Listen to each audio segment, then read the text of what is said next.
tudo bem? Começa agora uma série inédita de estudos das profecias da Bíblia. Esta é a série O Grande Conflito e o tema de hoje é o livro que revela tudo. Aqui nas minhas mãos eu tenho a palavra de Deus, a Bíblia Sagrada. No capítulo 1 do Apocalipse, no versículo 3, lemos: Bem-aventurados aqueles que leem e aqueles que ouvem as palavras da profecia e guardam as coisas nela escritas, pois o tempo está próximo. Meu amigo, vivemos exatamente num tempo em que o grande conflito entre o bem e o mal se intensifica cada vez mais. E a palavra de Deus, a Bíblia Sagrada, é a base, é o livro-chave para nos mostrar exatamente em que posição devemos estar, que posição tomar nesse grande conflito. Por exemplo, para que você seja bem-sucedido e seja vitorioso nessa guerra entre o bem e o mal, é preciso conhecer algumas coisas importantes sobre a Bíblia. A Bíblia Sagrada tem 66 livros, sendo 39 no Velho Testamento e 27 no Novo Testamento.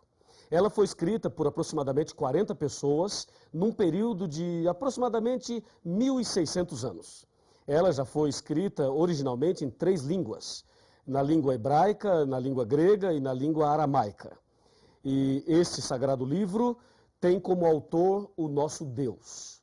Ele deixou esse sagrado livro para que nós pudéssemos conhecer a sua vontade e para que pudéssemos também saber a revelação dele para a nossa vida nesse contexto da luta entre o bem e o mal. Me acompanhe agora que eu tenho algo muito importante a te mostrar. Por exemplo, a Bíblia Sagrada está subdividida em 5 pequenas partes. A primeira parte é história, a segunda é poesia, a terceira profecia, a quarta evangelhos e a última cartas. Vamos analisar uma a uma. Por exemplo, história. Os livros históricos da Bíblia começam em Gênesis e vai até o livro de Esther, incluindo o livro de Atos dos Apóstolos, que se encontra no Novo Testamento. A parte histórica da Bíblia, aproximadamente 90% do que está escrito lá se entende como se lê. E apenas 10%, mais ou menos, foi escrito numa linguagem simbólica profética. Então, entenda bem, a parte histórica da Bíblia são os livros que registram a história da criação, a história de Adão e Eva, a história da queda, a história de Davi e Golias, de Sansão e Dalila, do povo de Israel, os livros históricos. Esta é a primeira parte da Bíblia. A segunda é poesia. A poesia são livros que foram escritos numa linguagem poética. Por exemplo, eu tenho aqui Jó, Salmos, Provérbios, Cantares, ou seja, Cântico dos Cânticos. E também o livro de Eclesiastes. Esses livros são poéticos. E de todos eles, a poesia mais conhecida se encontra nos Salmos, que é o Salmo 23. Lembra? O Senhor é meu pastor e nada me faltará. São os livros poéticos. Destes, aproximadamente 85% do que está escrito lá se entende também como se lê. E aproximadamente 15% é numa linguagem também simbólica, figurativa. A terceira parte é a parte da profecia, que envolve o livro do Apocalipse e também o livro de Daniel. A parte profética começa em Isaías, vai até Malaquias e, repito, inclui o Apocalipse e também o livro de Daniel.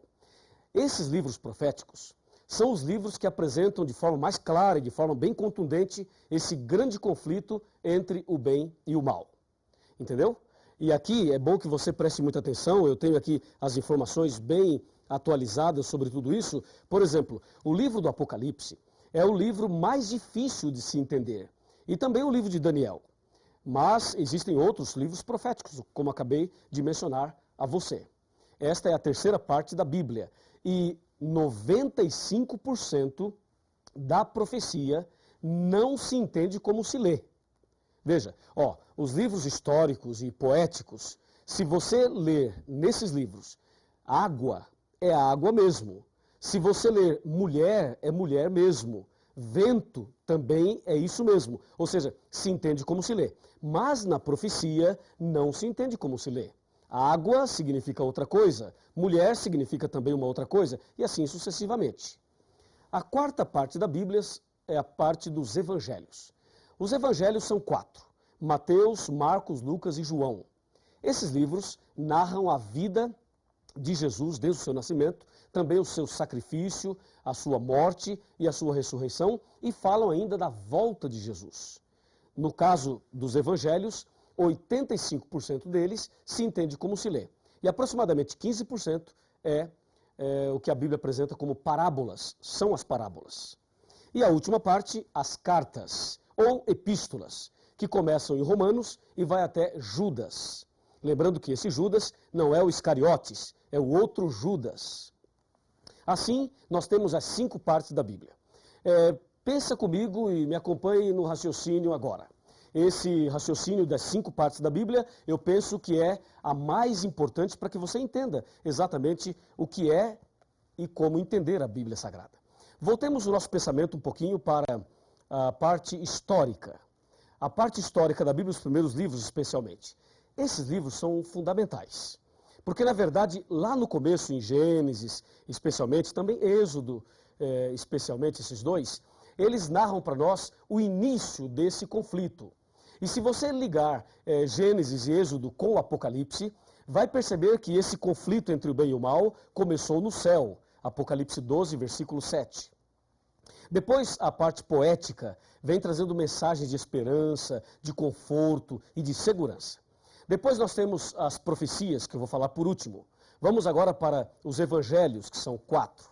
O caso dos evangelhos é um caso muito interessante, porque 85% deles se entende como se lê.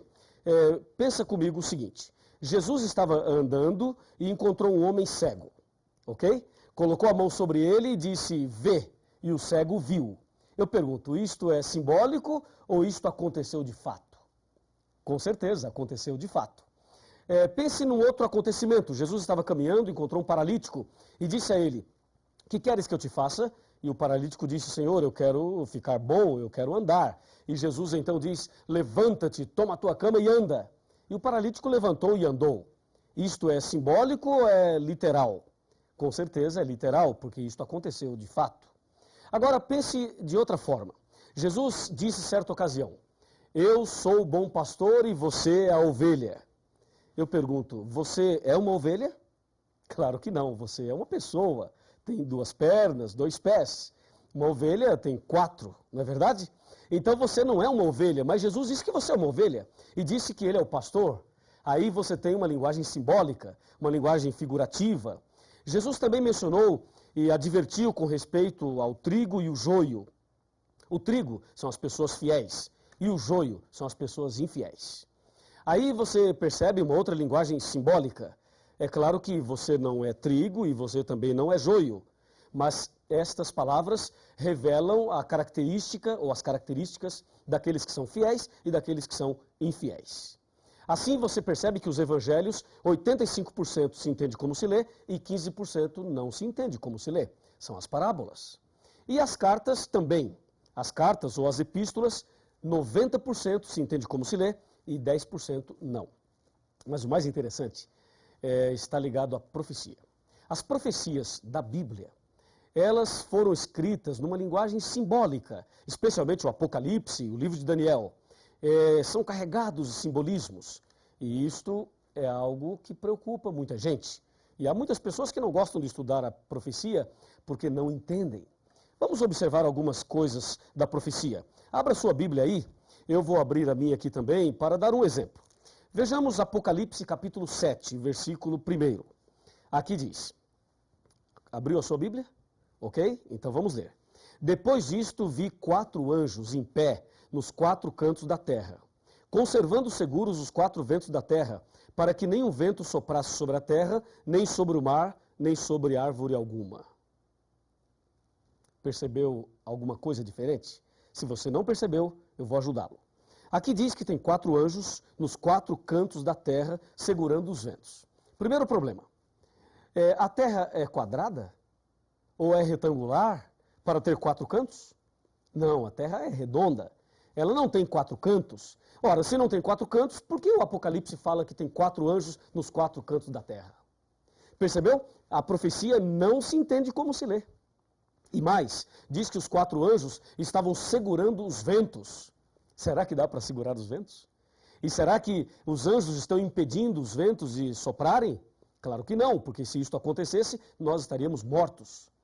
Então, ficou claro que a profecia não se entende como se lê. E aí você deve pensar, pastor, como é que se entende? Calma, nós vamos chegar lá. Esse é apenas o primeiro estudo dessa série.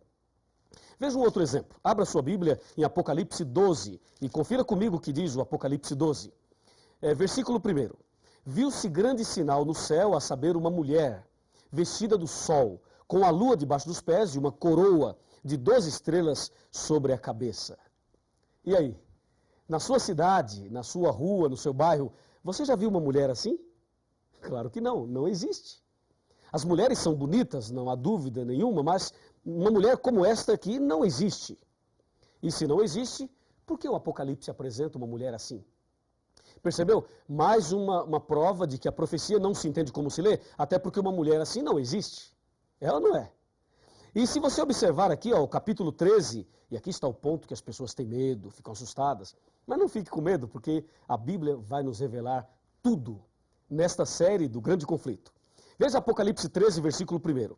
Vi emergir do mar uma besta que tinha 10 chifres e 7 cabeças, e sobre os chifres 10 diademas, e sobre as cabeças nomes de blasfêmia. E aí? Imagine uma besta saindo do mar. Isso é assustador, não é? E algumas pessoas acham que é pecado ir à praia porque a besta vai sair do mar. Que absurdo, é ou não é? Sabe por que as pessoas erram? Sabe por que as pessoas interpretam erradamente a Bíblia e pregam uma coisa que a Bíblia não diz, não ensina? É justamente porque não estudam a Bíblia. E você está de parabéns porque está aqui hoje estudando a Bíblia conosco. Em São Mateus capítulo 22, versículo 29, está escrito assim, ó: errais por não conhecer as Escrituras e nem o poder de Deus. Esse é o problema das pessoas. Não estudam a Bíblia, por isso erram. Mas eu tenho certeza absoluta que a partir de hoje você não errará mais, porque nós vamos conhecer a verdade da Bíblia. A Bíblia nos revelará tudo que você precisa saber para vencer nesse grande conflito, para ser vitorioso nessa guerra entre o bem e o mal. Aliás, eu quero dizer a você o seguinte: Jesus esteve nesse mundo. Jesus veio a esse planeta há mais ou menos 2000 anos atrás.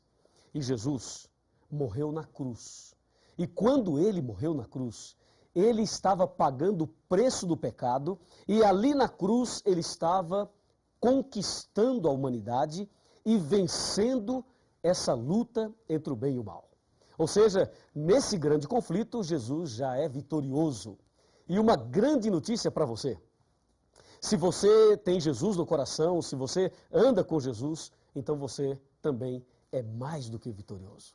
Não é maravilhoso saber disso? Por isso é importante o estudo da Bíblia. E agora, pense comigo na frase final. Me acompanha aqui. Aqui tem uma frase final para você. Por favor, chegue mais perto. Vamos conversar. Pode chegar mais perto, um pouquinho mais. Um pouquinho mais. Olhe bem dentro dos meus olhos. Está olhando? É o seguinte: eu não te conheço. Não sei o seu nome, não sei quem você é, não sei onde você mora. Mas eu sei que você deve ter suas lutas, seus problemas, suas dificuldades. Deus conhece você e Deus também me conhece. E eu não sei exatamente por que você está aqui hoje estudando a Bíblia. Mas uma coisa eu te digo, em nome de Jesus. Em João 8,32 está escrito aqui na palavra de Deus o seguinte: e conhecereis a verdade, e a verdade vos libertará. Se você conhecer a verdade a partir de agora, se você fizer essa série completa, você vai conhecer toda a verdade. E Deus vai libertar você. Vai transformar sua vida. Vai fazer de você a pessoa mais feliz do mundo. E nesse grande conflito, você será vitorioso. Você será vitoriosa. Presta atenção, minha amiga. Presta atenção, meu amigo. Eu vou orar por você. E Deus te dará vitória nesse dia e nessa série de estudos bíblicos. Você não quer aceitar fazer o curso completo e não quer ter Jesus no coração, e você não deseja ser vitorioso também nessa guerra entre o bem e o mal? Que pergunta que eu estou fazendo. É claro que você deseja, é claro que você quer. E se você assim deseja, se você quer isto, então feche os seus olhos e vamos falar com Deus. Querido Pai Celestial, muito obrigado por esse primeiro estudo da Tua Palavra. Ela é lâmpada para os nossos pés e luz para os nossos caminhos. Ela revela Jesus, aquele que já venceu na cruz em nosso lugar. Ajuda-nos agora a conhecer melhor a Tua Palavra e a andar nos Teus caminhos. Abençoe essa pessoa que está orando comigo nesse instante e envia o Espírito Santo para fazer o milagre na vida desta pessoa que tanto necessita. Em nome de Jesus. Amém. A sua entrega é total. Você não pôde mais adiar.